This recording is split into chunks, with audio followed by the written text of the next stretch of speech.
علیہ السلام فرماتے ہیں جو بندہ توبہ کرنے والا تھا، اللہ کی بارگاہ میں آنے والا تھا، بار بار توبہ کرتا تھا، احساس رہتا تھا، اسے احساس تھا، آیا کرتا تھا، پھر بھی غلطیاں ہو گئی، قیامت کے دن رب کریم اپنے فضل کی چادر اس پہ ڈالے گا، فضل کی چادر ڈالے گا، اور رب کریم اس سے پوچھے گا یہ گناہ کیا تھا؟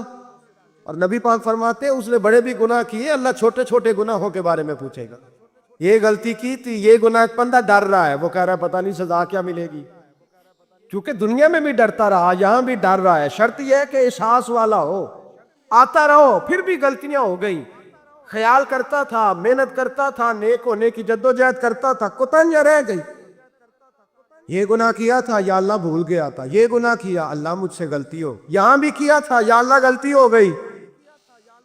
نبی پاک صلی اللہ علیہ وسلم فرماتے ہیں چھوٹے چھوٹے گناہ اللہ دکھا رہا ہے اور اسے کہہ رہا ہے یہ کیا تھا، مانتا جا رہا ہے۔ رب کریم فرماتا ہے پتہ ہے میں تیرے ساتھ کیا کرنے والا ہوں؟ ٹانگیں کانپ گئی، یا اللہ پتہ نہیں۔ فرمایا میں تجھے ان گناہوں کے بدلے نیکیاں دینے لگا ہوں، ان گناہوں کے بدلے نیکیاں۔ نبی پاک فرماتا ہے فٹافٹ ہی بول پڑا، کہنے لگا یا اللہ میں نے تو بڑے بڑے گناہ بھی کیے، اگر تو نے گناہوں کے بدلے نیکیاں دے دیا تو میرا تو بڑے بڑے پاپ ہیں، وہ دوسرے کدھر ہے؟ اور میرے حبیب کریم علیہ الصلوۃ والسلام فرماتے ہیں رب مسکرائے گا جو رب کی شان کے لائق ہے۔ اللہ فرمائے گا تیرے دل میں احساس تھا، تو آیا کرتا تھا، تو توبہ کرتا تھا، تو میری بارگاہ ناز میں آتا تھا، پتہ تیرے اوپر چادر کیوں ڈالی ہے؟ یا اللہ نہیں، فرمایا میں تجھے اپنی رحمت کی چادر میں چھپا کے جنت میں داخل کرنا چاہتا ہوں۔ میرے بھائی تو آ تو صحیح، تو پہنچ تو صحیح۔ میرے نبی کریم علیہ الصلوۃ والسلام نے ایک دن صحابہ سے پوچھا ایک بات تو بتاؤ، بخاری مسلم کی حدیث ہے، یا رسول اللہ پوچھئے۔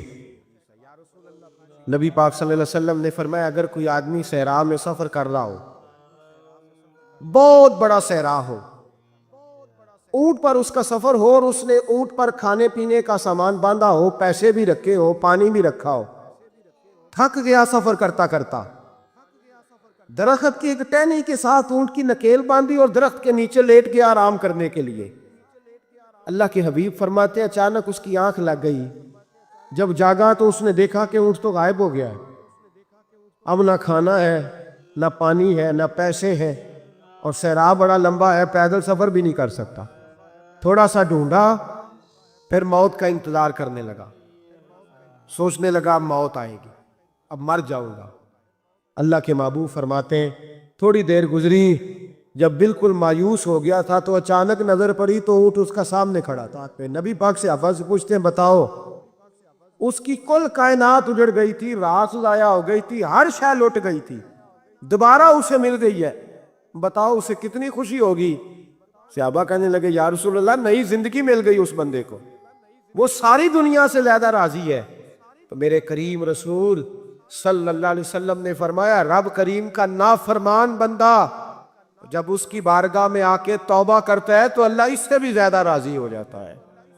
نافرمان جب آ کے کہتا ہے یا اللہ معاف کر دے آئندہ نہیں کرتا، میں اللہ تو راضی ہو جاتا ہے۔ اور حبیب پاک علیہ السلام فرماتے ہیں وہ اتنا کریم ہے، جب بندہ اپنے رب سے صلح کر لیتا ہے، توبہ کر لیتا ہے، تو اللہ زمین کو کہتا تو بھول جا میرے بندے نے گناہ کیا ہی نہیں، آسمان سے کہتا تو بھول جا میرے بندے نے گناہ کیا ہی نہیں۔ پھر رب کریم فرشتوں سے فرماتا ہے کہ مٹا دو جو تم نے لکھا تھا، میں نے اپنے بندے کے ساتھ صلح کر لی ہے۔